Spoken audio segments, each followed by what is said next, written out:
안녕하세요. 저는 현재 40살 아이 둘을 키우며 남편과 살아가는 평범한 주부입니다. 제가 글을 쓰게 된 이유는 여러분께 제가 그렇게 모질고 나쁜 며느리인지 물어보고 싶어서 글을 쓰게 되었어요.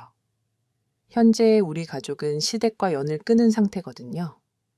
상태만 본다면 저와 시모의 갈등으로 생겨난 결과이긴 합니다만 제 이야기를 한번 들어봐 주세요. 저와 남편은 동갑내기로 3년의 연애를 마치고 30살에 결혼을 했어요. 연애 시절부터 남편과 저는 공통점이 참 많았습니다. 남편과 저는 3남매 중 둘째였고요. 위로는 남자 형에, 아래는 여자 형제가 있다는 점까지 판박이었어요. 그래서인지 어릴 적 형제 간의 추억을 얘기하면 유독 공감대가 많았습니다. 여보 큰 아주버님 생신이신데 연락이라도 드려 톡 보니까 아가씨네랑은 저녁도 같이 먹은 모양이던데 됐어. 아버지 어머니가 알아서 챙겨주셨을 거야. 내가 연락한다고 좋아할 사람도 아니고 됐어요. 막내 처제네랑 같이 저녁이나 먹자 동서랑 야구 보면서 술 한잔하기로 약속했단 말이야. 저희 친정 식구들과 잘 지내는 남편의 모습이 고맙기도 하고 너무 기분 좋은 일이었어요. 하지만 정작 남편은 자기 식구들 사이에서는 겉도는 것 같아 마음이 안 좋았습니다. 그런데 저도 굳이 남편한테 억지로 가서 같이 어울리자 이런 말 안 했어요. 남편이 왜 그러는지 너무 잘 알거든요. 남편은 어려서부터 지금까지 형이라고 형한테 치이고 여동생이라고 여동생한테 치였어요.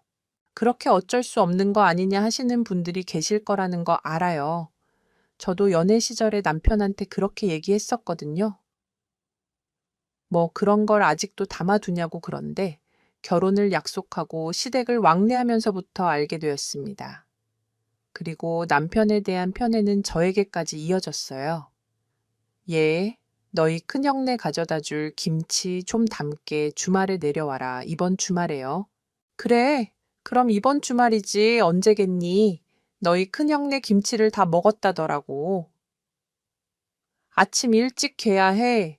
지기 전에 끝나니까 아침 일찍 와라. 어머니. 그런데 제가 주말 오전까지 연장 근무가 있어서요. 너무 아침 이르기에는 조금 힘들 것 같아요. 형님하고 먼저 하고 계시면 최대한 빨리 갈게요. 네. 형님이? 왜? 와, 걔가 얼마나 바쁜데? 그거 연장 근무하는데 네가 꼭 필요한 거야. 집안일 있다고 하고 좀 일찍 내려와라. 너희 큰형네 주말에 사람들 집에 온다잖아. 엄마 김치가 그렇게 맛있다는데 내가 갈 순 없잖느냐. 서울까지 언제 올라가 그러니 너희가 좀 와서 돕고 큰형네 가져다 주면 좋잖니. 아무튼 주말 일찍 오는 거로 알고 있으마. 어머니 항상 저에게만 막무가내인 시어머니 때문에 저는 시어머니가 걸어오는 전화가 엄청난 스트레스였습니다. 모든 게 다 장남을 위한 큰형님을 위한 전화였거든요. 사정이 있어 도와드리러 못 간다고 하는 날이면 시어머니께서는 그런 제 상황을 매우 탐탁지 않게 생각하셨습니다. 시댁에 갈 때마다 가증구박을 하시더군요. 형님과 항상 비교하면서요.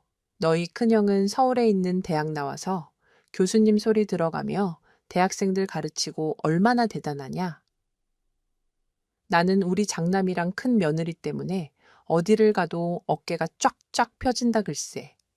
에이, 어머니, 저도 서울에 있는 대학 나왔어요. 저도 회사에서 팀장이에요.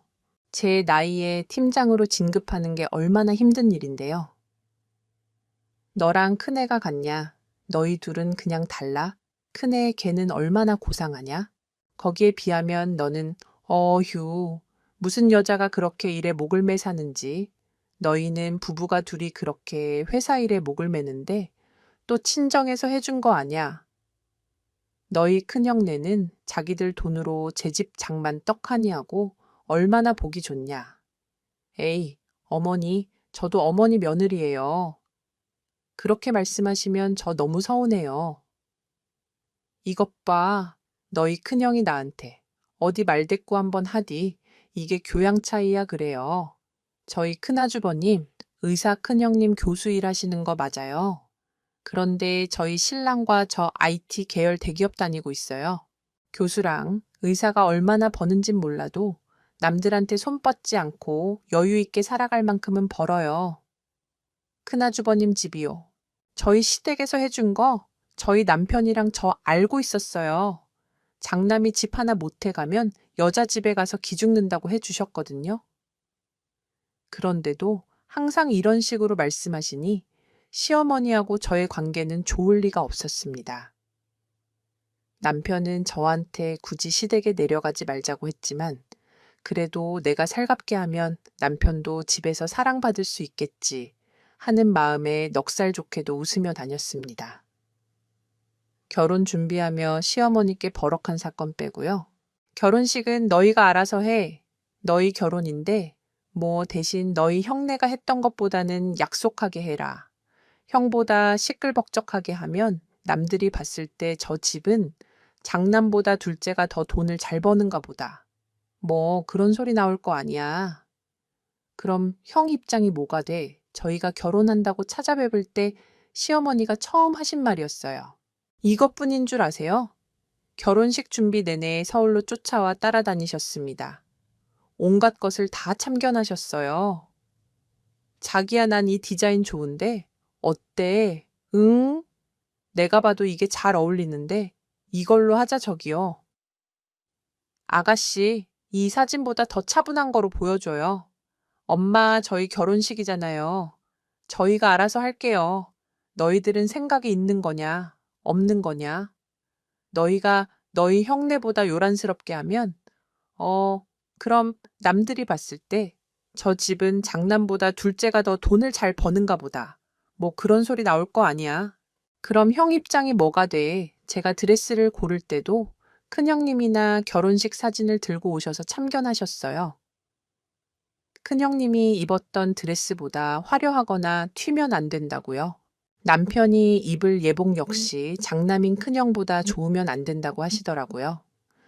저는 말없이 드레스를 벗었습니다. 직원분이 멋쩍어하며 새로 피팅할 드레스를 가져다 주었지만 입지 않고 피팅룸을 나왔어요. 상훈 씨, 우리 결혼 다시 생각하자. 내가 왜 남보다 못한 결혼식을 해야 해. 그리고 어머니, 이건 어머님이 선을 넘으신 것 같아요. 저희 이 결혼 상원 씨랑 저 양가 부모님 도움 안 받고 저희 힘으로 하는 거예요. 그런데 그것도 저희 맘대로 못해요. 내 돈 주고 내가 결혼하겠다는데 왜 그거를 다른 사람 기준에 맞춰야 하는지 정말 화가 나더군요. 저희 시어머니 눈 하나 깜짝 안 했어요. 오히려 저를 이상한 여자애로 보셨어요. 아니, 너희가 지금 내 말을 오해하는 것 같은데 상식적으로 장남 체면이 살아야 그 집이 무시 안 받지. 저희 결혼이에요. 큰형 결혼이 아니라요. 엄마 막내가 결혼하는데 그 댁 어른이 사진 들고 쫓아다니면서 막내한테 이래라 저래라 하시면 괜찮으세요. 그럼 막내는 저희 결혼식보다 못하게 해야겠네요. 아이고, 원 참 너희 그렇게 하면 식장에서 집안 욕한다. 그래도 그렇게 꼭 너희 뜻대로 너희 하고 싶은 대로 다 해서 너희 형 개망신을 줘야 속이 시원하겠냐. 듣자 하니 정말 말 같지도 않은 소리라 참을 수가 없더라고요. 남편은 대체 무슨 죄고 나는 이게 무슨 취급을 당하는 건지 정말 참을 수가 없었어요. 버럭 소리를 질렀습니다. 어머니, 지금 제 앞에서 상호 씨 망신 주는 건 생각 안 하세요. 어머니, 저희 결혼 준비하는 내내 쫓아다니시면서 장남보다 못하게 하라. 계속 그 말씀만 하셨어요. 어머니, 이렇게 하시는 거 상호 씨, 무시하는 거예요. 어머니 말씀대로 장남보다 못하게 결혼할게요. 저희 결혼 준비 저희가 알아서 할 테니 그만 가세요. 결혼식 날 뵐게요. 제 말에 시어머니 씩씩거리며 한참을 노려보더니 휙 나가 버리시더군요. 그 뒤로도 결혼식 직전까지 틈틈이 전화해서 예식장 사진을 찍어 보내라, 예물 사진을 찍어 보내라 뭐 난리였어요. 남편이 앞장서서 그 연락들 다 무시했고요. 저희 할 수 있는 한 최대한 멋있게 했어요. 드레스 패백 피로연까지 했습니다. 결혼식 내내 시댁 식구들은 얼굴 한가득 불만이었고요. 그러거나 말거나 우리 인생이다를 펼치며 결혼식을 마쳤죠. 그런데 그렇게 결혼식을 마치고 나니 저에게는 엄청난 미운털이 박혔습니다. 남편에게 향했던 편애가 저에게까지 내려오게 된 거예요. 그 편애가 어떤 거였냐면요. 제가 저희 첫째, 아이를 낳은 지 얼마 안 됐을 때였어요. 그 당시 형님도 큰 조카를 낳은 지 1년 정도 지났을 때였고요. 집에서 아이를 재우고 있는데 누가 현관문을 두드리는 거예요. 아이는 그 소리에 울고불고 난리가 났고요. 허둥지둥 현관을 열고 보니 저희 시어머니셨어요. 얘, 너는 집에서 애만 보는 애가 왜 그렇게 굶뜨니? 이것 좀 받아라. 어머니 연락도 없이 어쩐 일이세요? 이건 다 뭐예요? 뭐긴 너. 이 큰형네 가져다 줄 음식 재료지. 어휴, 빨리 받아. 쟤는 애가 왜 저렇게 우니? 요란스럽게. 어휴, 우리 지호는 장손이라 그런지 애가 벌써 의젓하더니만 저 말에 벌써 마음이 상하더라고요. 아, 이제는 손주들까지도 편애하시기 시작하셨구나. 그리고 큰 형님네 가져다 줄 거면 그리로 가시지. 그렇게 탐탁치 않은 둘째. 아들 집엔 왜 오신 건지 말이에요. 너희 큰형네가 지금 애가 어려서 아무것도 못하잖니. 음식이라도 갖다 줘야 걔들이 편할 거 아냐. 거기 도와주러 오는 아줌마 음식 손맛이 영 별로래잖니. 여기서 해서 같이 갖다 주고 오자 나도 너희 시아버지 때문에 저녁에는 내려가 봐야 해. 얼른 얼른. 내 어머니 저 지금 아기가 내려놓기만 해도 울어서 도움이 안 될 것 같은데. 저도 음식은 엄두도 못 내요. 저도 남편이 음식 해주고 간 거로 겨우 끼니 챙겨요. 정, 그러시면 아가씨 오라고 할까요? 걔가 어딜 와. 바쁜 애를 너도 참 요란하다. 그냥 둘러 업고 해. 우리 땐 다 그렇게 했어. 아니 목도 못 가는 애를 어떻게 업어요. 어머니, 그럼 이리 내라. 내가 볼 테니 네가 후딱 해. 나는 나이가 들어서 손이 느리잖니. 아, 어서 계속 몰아붙이시는 시어머니 때문에 그냥 빨리 해서 가져다 주고 댁에 가시게 하자 싶어 몸도 제대로 안 풀린 상태로 음식을 했습니다. 갈비며 밑반찬 국까지 말이에요. 아직 퉁퉁 부은 몸으로 움직이니 얼마나 버겁고 손목이 시렸는지 몰라요. 손에 힘도 제대로 안 들어가서 국을 담다 손을 대기까지 했습니다. 예, 예, 음식 따는데 그렇게 하면 어떡해. 어휴, 애가 왜 저렇게 꿈뜬 건지 원 손목이 아파서 그래요. 어머니 힘이 잘 안 들어가져서 아유, 그래 그래 알았으니 다 했으면 어서 가자. 너희 큰형네 배고프겠다. 결국 음식을 어떻게 했는지 모르게 해서 아이 하나 들고 큰형님 댁에 갔습니다. 아이가 어린이 아직 외부인들 많이 만나면 안 된다고 두고 가 달라고 하더라고요. 저희 고상하신 큰형님이 그래서 집 앞에 두고 저희 시어머니는 터미널까지 모셔다 드리고 저녁 넘어서야 집에 왔습니다. 집에 들어서니 남편이 휘둥그레한 눈으로 저를 보더군요. 남편한테 애를 넘기고는 그 자리에 주저앉아 엉엉 울며 다 얘기했습니다. 남편은 그 자리에서 시어머니와 큰아주버님께 전화를 걸어 고래고래 소리를 질렀고요. 그날 밤 제 손 다리를 주무르며 정말 미안하다고 다음부터는 문도 열어주지 말라고 하더군요.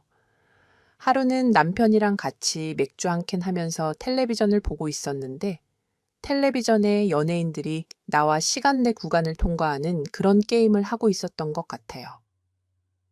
그 장면을 한참을 바라보던 남편이 저한테 뜬금없이 어릴 적 얘기를 하더라고요. 정연아, 내가 어렸을 때 제일 싫었던 날이 언제였는 줄 알아? 체육 대회였다. 내가 봐도 그랬을 것 같다. 자기 달리기 엄청 느리잖아. 맨날 꼴등했구나 아냐. 나 달리기 진짜 빨라서 매번 내가 개주였어. 왜 이래? 그럼 왜 싫어? 체육대회가 사실 내가 달리기 못해서 나는 체육대회 싫어했거든. 나랑 형이랑 연년생이라 우리는 2년 빼고는 계속 학교를 같이 다녔거든. 그러니까 체육대회면 부모님이 우리 둘 다 보러 오실 거 아니야. 나랑 형이 같이 학교에 다니니까. 그렇지. 나도 엄마 아빠가 나랑 오빠가 같이 다녀서 도시락을 사단을 들고 왔던 것 같아. 근데 우리 부모님은 체육대회가 시작하고 끝날 때까지 형이 있는 학년에 거기에만 계셨어. 부모님이 찍은 사진을 뽑으면 10장에 9장은 형 사진이었다. 그래서 어릴 때는 그 생각도 했어. 형만 엄마 아빠가 낳은 자식 아닐까 하고. 그래서 나는 체육대회가 너무 싫었어. 우리 나중에 애들 낳으면 체육대회 같은 데 가면 꼭 공평하게 사진 찍어주자. 남편의 어릴 적 얘기를 듣는데 이 사람 참 서럽게 살아왔구나 슬펐겠다. 생각이 들어 남편을 꼭 안아주었어요. 어릴 적 남편에게 제가 해줄 수 있는 거라곤 그것밖에 없다고 생각했거든요. 그렇게 시간이 흘러 저희는 두 형제의 부모가 되었습니다. 아이들 2명 다 어찌나 애교가 많고 씩씩한지 남편은 아이들 때문에 6시 정각이 마치면 불이 나게 집으로 달려와 두 아이들과 시간을 보냈어요. 나중에는 아이들이 남편을 놀아주는 건 아닐까 생각이 들 만큼요. 저희 네 식구는 너무 행복했습니다. 명절만 빼고요. 두 아들과 함께 시댁에 내려가는 명절은 저랑 남편 두 사람에게는 화병이 나는 순간들이었어요. 두희야, 두연아, 지호 형은 우리 집의 어떤 사람이지? 지호 형은 우리 집 장손이요. 그렇지. 그럼 장손은 어떻게 대해야 해? 존댓말 쓰고 형한테 좋은 것들 챙겨줘야 해요. 그래. 그러니까 두희 두연이 용돈도 지호 형한테 할머니가 주는 거야. 알겠지. 지호 형이 큰 사람이 돼야. 우리 두희 두연이도 좋지. 지호는 저희 큰아주버님, 댁 아이 두희 두연이는 저희 아이들입니다. 저 대화 내용이 어떠세요? 오지도 않은 큰아주버님, 내외와 큰조카를 공경하라고 계속 저런 식으로 말씀하셨어요. 저희 큰아주버님, 내외여 우리 남편한테 형제가 있는 건가 싶을 만큼 정말 본 적이 없어요. 명절에는 큰형님, 친정 부모님 모시고 그렇게 여행을 가시거든요. 저희에게는 명절 음식 하는데 보태라고 돈만 주고 말입니다. 그런데도 저희 시부모님, 큰아주버님과 저희 남편을 이어서 이제는 손주들까지 저러시더라고요. 저희 시어머니 정말 너무 싫었습니다. 용돈이 문제가 아니라 저희 아이들까지도 차별하시니 정말 너무 화가 나더라고요. 그러던 어느 명절날 웬일인지 큰아주버님 내외가 오셨더라고요. 저는 무슨 대통령이라도 방문한 줄 알았어요. 저희 시어머니 버선발로 뛰쳐나가더군요. 아이고, 우리 장남, 뭐 하러 왔어? 우리 장선도 왔네. 큰아가, 너는 가뜩이나 평소에 큰일하는 애들이 좀 쉬지. 뭐 하러 왔어? 아니요, 엄마, 이 사람이 지호 데리고 같이 오자고 한 거예요. 엄마랑 아버지 못 뵌 지 오래됐다고. 재수 씨 잘 지내셨죠? 일찍 와서 같이 거들어야 했을 텐데 죄송해요. 아냐 아냐. 쟤는 체력이 좋아서 일 잘해. 내 동생도 같이 하잖아. 걱정하지 말고 어서 들어가자. 아이고, 우리 지호 추워요. 추워. 얘, 너는 얼른 전 좀 더 부쳐서 들여봐라. 그 좁아 터지고 낡은 부엌에서 쪼그려 앉아 전을 부쳤어요. 젖 냄새야 지나갈 때 맡으면 좋죠. 온종일 붙이고 앉아 있다고 생각해 보세요. 느글거리고 눈도 매워요, 저희 시어머니요. 큰아주버님은 당연한 거고, 큰형님이라도 부엌에 들어올라 치면 큰일 하는 사람은 그런데 들어가는 거 아니라고 해요. 동서 쉬어야 하는데 나 때문에 일 안 해. 미안해. 내가 강의가 많아서 진이 다 빠져서 말이야. 너무 많이 할 필요 없어. 조금만 해. 나 먼저 들어가 있을게. 큰형님은 저한테 멋쩍은 표정 지으며 방으로 홀랑 들어가 버렸고요. 떨어진 재료를 사러 갔다 돌아온 남편이 상황을 보고 집에 가자고 했지만 그냥 달랬어요. 명절 때만 본달 생각하고 그냥 넘어가자고요. 들어가서 부딪히면 뭐합니까? 어차피 장남이 최고일 텐데요. 저는요, 차라리 저희 시어머니가 저희 남편한테 남자는 일하는 거 아니라고 저리 가서 쉬라고 말씀해 주시길 바랬어요. 많이 붙여야 하니 같이 하라고 하는데 왜 제가 눈물이 날 것 같았는지 몰라요. 정말 너무들 하더라고요. 그런데도 남편은 집으로 돌아오는 길에 저한테 미안하다 사과를 해요. 다음 명절부터는 우리도 당신 친정 가서 있자고요. 저는 그래도 시댁에 꼭 들르자고 했어요. 할 도리는 다 해야 한다고 생각했어요. 못된 마음이지만 괜히 꼬투리 잡히고 싶지 않았거든요. 그러던 어느 날 시아버님이 돌아가셨다는 전화를 받았어요. 평소에 지병이 있으셨던 터라 가족들 모두 어느 정도 마음의 준비는 하고 있었지만 막상 현실로 다가오니 정신이 없더군요. 정신없이 시아버님의 장례를 치렀어요. 발인을 마치고 돌아오는 길 저희 시어머니가 저희와 함께 살겠다고 하시더군요.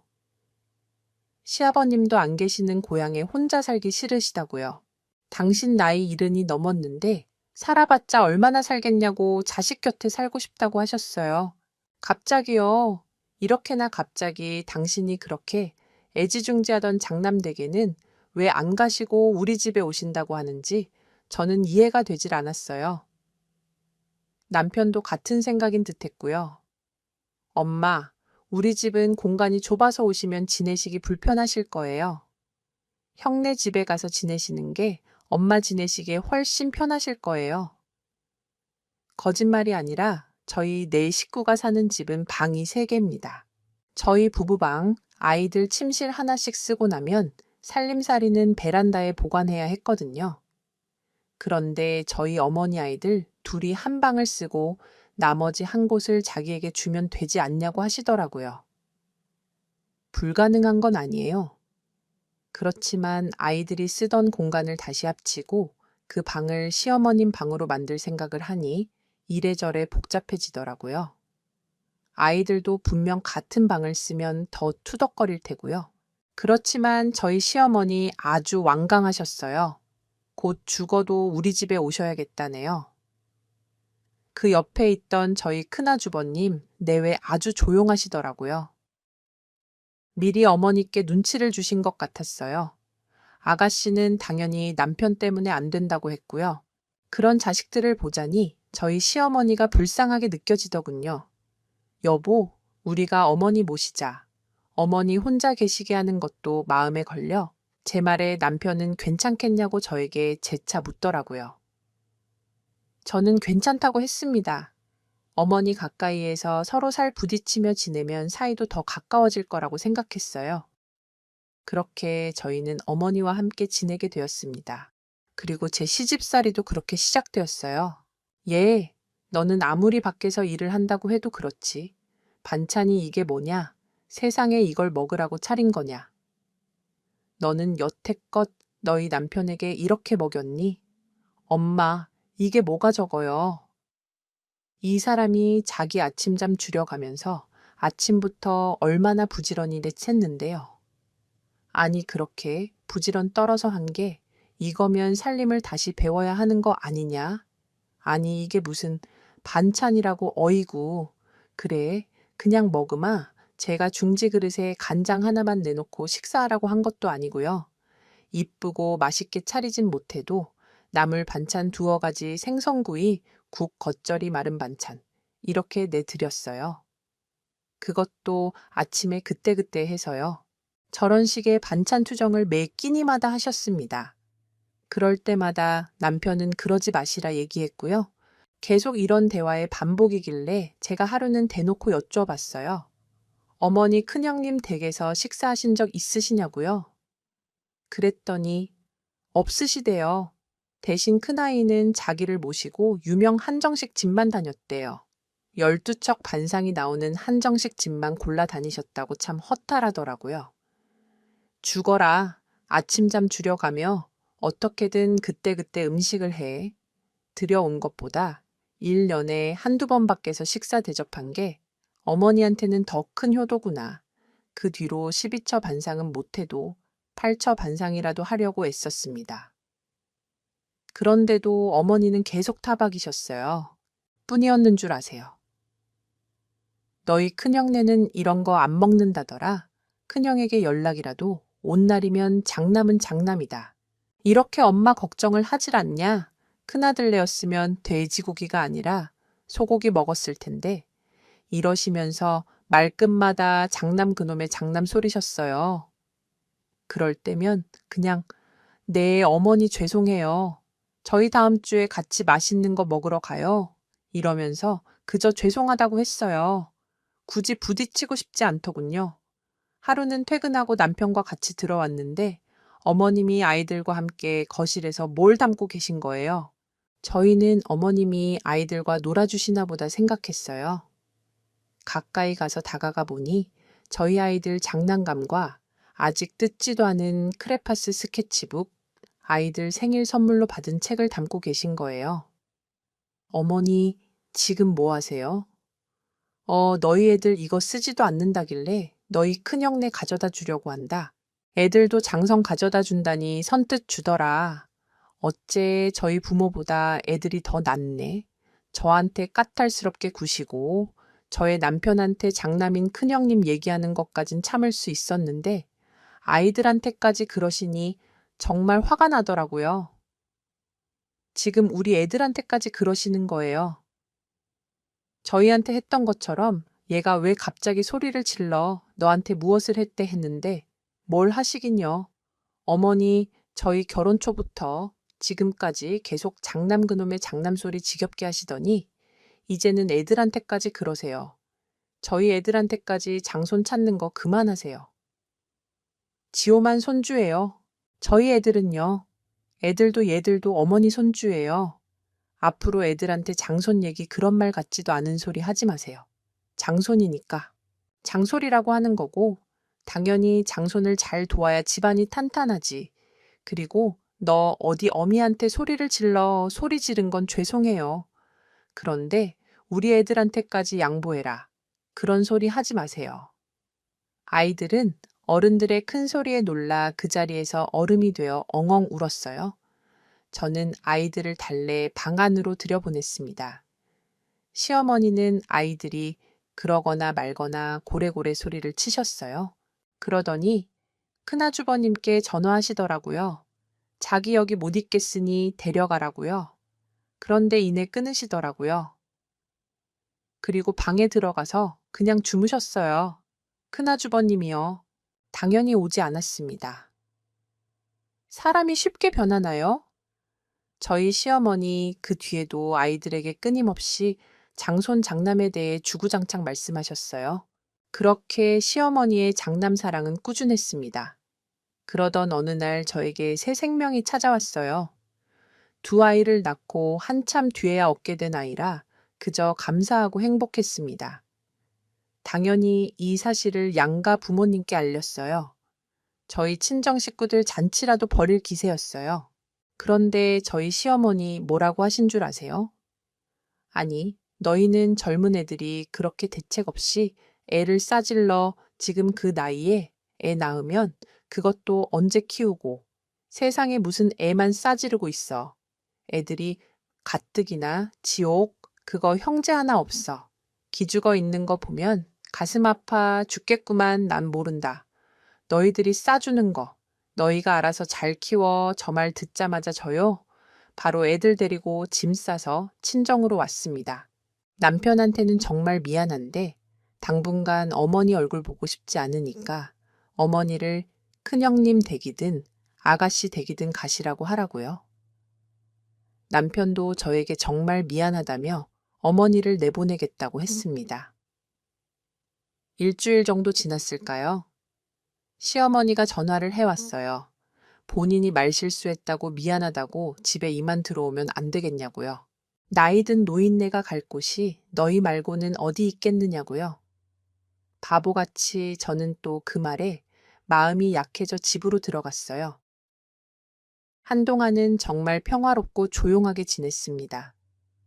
그러던 어느 날 시어머니가 출근해 있는 저에게 전화해서 들어올 때 미역 좀 한가득 사오라는 거예요. 아가씨가 임신했다고 미리미리 미역을 많이 먹어둬야 한다고요. 와서 미역국 좀 끓이라고 화를 꾹꾹 눌러 집에 가서 어머니께 넌지시 물어봤어요. 어머니 아가씨는 출산일이 언제래요? 미리 계획해두고 임신하신 거래요. 좋은 달에 아이가 태어나면 좋을 텐데, 아냐, 갑자기 생긴 거라더라. 애 엄마가 건강하니 애도 금방 잘 생기나 보더라. 미역국 다 끓였니? 담아서 좀 가져다 주고 와라. 애가 아직 안정기도 아닐 텐데, 무리하면 큰일이야. 그리고 내일 김장할 것들 배달 온다니까. 배춧값이랑 이것저것 해서 좀 챙겨두고, 너랑 나랑 해서 너희 큰형네랑 신우 집에 좀 나눠주자. 걔들이 그런 걸 할 줄 알겠니? 나라도 챙겨야지. 김장은 무슨 소리고 아가씨한테 미역국을 가져다 주고 오라니 일단 미역국은 가져다 주고 와서 생각하기로 했어요. 김장 일해봤자 얼마나 되겠나 싶어 별 생각 안 했고요. 같은 산모인데 누구는 미역국을 받아 먹고 누구는 갖다 바치는 꼴이라니 제 꼴이 이게 뭔가 싶더군요. 다음 날 초인종이 울려 문을 열었어요. 절인 배추랑 젓갈, 이런저런 김장 재료가 배달 왔더라고요. 결제하려는데 값이 생각 이상인 거예요. 총 얼마나 시킨 거냐 물어보니 배추만 150폭이라더군요. 일단 상황을 정리해야겠다 싶어 계산하고 남편이 집 안으로 물건들을 옮겨 놓기 시작했어요. 거실 한가득 자리를 차지하더라고요. 저희 시어머니 저보고 옷 갈아입고 나오래요. 우리 둘이 얼른 담아야 오늘 안에 애들한테 가져다 준다고요. 남편은 시어머니께 한 소리 하려고 하더라고요. 제가 남편 붙잡았어요. 괜히 큰 소리 내지 말라고 같이 얼른 해서 나눠주고 오자고요. 더는 스트레스 받고 싶지 않았거든요. 평일 내내 일하고 유일하게 쉴 수 있는 주말인데 쭈그려 앉아 버무리고 다듬고 하니 배가 살짝 뭉치는 느낌이 들더라고요. 그렇게 한참을 하고 있다. 배가 아파 화장실에 갔는데 하혈하더군요. 너무 무서웠습니다. 아이가 잘못되는 건 아닐까 하고 말이에요. 남편한테 당장 병원에 가야 한다고 소리쳤고 김장하던 중간에 병원을 다녀왔어요. 병원에서 하는 말이 스트레스도 많이 받은 것 같고 신체적으로도 무리를 많이 하시는 것 같은데 푹 쉬어야 한다고 말이에요. 다행히 아이는 무사했어요. 집으로 돌아오는 길 내내 안도감인지 미안함인지 그렇게 눈물이 나더라고요. 얘 애는 괜찮다니. 네, 아무래도 스트레스를 많이 받은 것 같다고 해요. 좀 쉬라고 하더라고요. 현관문을 열고 집에 들어서자 시어머니가 물어보시더라고요. 아이는 괜찮냐고요? 아이는 무사하다고 다만 무리하지 말라고 했다고 말씀을 드리고 방 안으로 들어가는 중이었어요. 그래, 내가 너 일 욕심 부릴 때부터 알아봤다. 그러게 무슨 그 나이에 애를 낳겠다고 해서는 애만 괜찮으면 됐다. 와서 김장 마무리하고 들어가서 쉬어라. 애들 가져다 주려면 얼른 해야 해. 아, 어서 거기서 저는 이성을 잃고 말았습니다. 신발을 신은 채로 뚜벅뚜벅 걸어 들어가 배추를 짓밟기 시작했습니다. 배추를 짓밟고 대야에 있던 배추 속도 뒤집어 엎어버렸습니다. 얘가 너 미쳤어? 이게 지금 뭐 하는 짓이야? 그래 미쳤다. 김장 지금 나더러 김장을 해다 바치라고. 왜요? 내가 왜 해야 하는데요? 어머니 그 잘난 두 자식한테 와서 하라고 하세요. 왜 저희가 해다 갖다 바쳐요? 아이고야, 너 아주 시험이 잡아 죽이겠다. 응, 죽일 수 있었으면 진작에 그렇게 했어요. 뭐? 뭐 하러 애를 낳으려고 하냐고요? 그게 지금 할 소리예요. 그리고 뭐 애를 싸질러 어머니 그 잘난 따님한테도 말씀하시지 그러세요. 왜 철도 없이 애를 싸지르고 앉았냐고? 여보 당신도 얘기해. 그 잘난 형님한테 가서 사시라고. 어머니 정말 그러시는 거 아니에요. 어머니 저희랑 살기 싫다고 큰아주버님 댁에 전화했을 때 어땠어요? 왔어요. 어머니 정말 이러시는 거 아니에요. 저희 시어머니 아무 말도 못하고 어버버거리더군요. 어머니, 그렇게 좋아하시는 장난집에 가서 사시지 대체 왜 저희한테 살자고 하셨어요? 저희가 물러터져서요.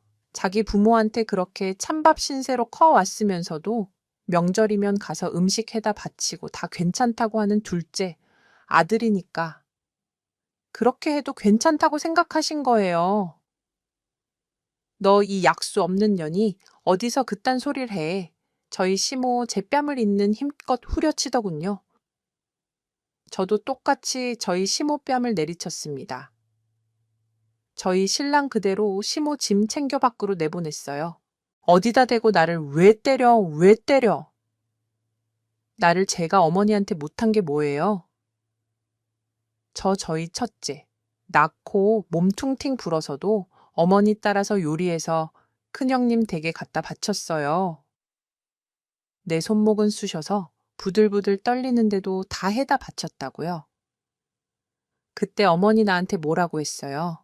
나한테 미안하다고 한마디는 했어요. 괜찮냐고 물어는 봤어요. 시어머니는 제가 말하는 걸 핸드폰으로 녹음을 하고 있더라고요. 다 녹음해서 너희 큰형네 들려줄 거라고 더 떠들어 보라고 말이에요. 여보, 당신도 얘기해. 왜 가만히 있어? 어머니 정말 그러시는 거 아니에요. 저 사람이요. 자기 형제들이 어머니 다 외면해도 그래도 어머니라고 저한테 미안하다고 하면서 어머니 챙기고 했던 사람이에요. 저 사람 저희 친정에서 같이 밥 먹던 날 집에 돌아오는 길 얼마나 울었는지 아세요? 자기는 태어나서 가족이 그렇게 편하고 따뜻한 건지 몰랐대요. 누가 자기 밥에 반찬 올려주는 게 처음이었다고 그렇게 엉엉 울었어요. 저희 시어머니 눈 하나 깜짝 안 하고 그 자리에서 계속 녹음하고 있더군요. 기가 찬다는 듯 웃으면서 말이에요. 그때 저희 남편 언제 챙겼는지 시어머니 짐 가방을 싸들고 와 내던지면서 얘기하더군요. 나가요 형한테 전화해서 데리고 가라고 하시든 마음대로 하세요. 그리고 우리 2번 다시 보지 말아요. 어차피 형 아니면 엄마 자식은 없는 분이시잖아요. 우리 다시는 보지 말아요. 죽을 때까지 만나지 말아요. 그 말을 하며 남편은 시모를 내보냈어요. 저희 시모 문 밖에서 쌍욕을 했다가 애원했다가 두어 시간을 난리치더군요. 한참 있다. 창밖을 보니 큰아주버님 차가 서더라고요. 그렇게 저희 시모는 당신이 좋아하시던 장남댁으로 가셨어요. 그날 당일 아가씨한테 큰형님한테 전화가 빗발치게 왔어요. 전화 당연히 받지 않았습니다. 남편이 제 전화기를 뺏어 가 차단했어요. 전화 받지도 말고 걸지도 말라고요. 그렇게 한참 오던 연락이 한 달이 지나니 조용하더라고요. 저희는 그렇게 시댁과 연을 끊었습니다. 저희 신랑한테 물어봐요. 당신이 어머니 뵙고 싶으면 언제든 같이 가자고 나는 상관없다고요. 남편은 싫대요. 죽을 때까지 보고 싶지 않다네요. 자기는 장인어른 장모님이 부모고 처제랑 동서 형님이 자기 형제라고요. 저는 언제든 남편이 원한다면 시어머니를 찾아뵐 생각이에요. 단 남편이 원할 때요. 두서없이 적응그리지만 들어주셔서 감사합니다. 남편이 어릴 적 받은 상처를 제가 살아가면서 다 채워줄지는 모르지만 정말 많이 사랑해 주기를 마음먹었어요. 너무 착하고 여린 사람인데 상처만 받고 자란 것 같아 마음이 쓰이거든요. 다행히 드문드문 듣는 시어머니의 소식을 남편에게 전하지만 신경 안 쓴대요. 그래도 잘 지내시니 다행이라고 생각합니다. 다시 한번 긴 글 들어주셔서 감사합니다.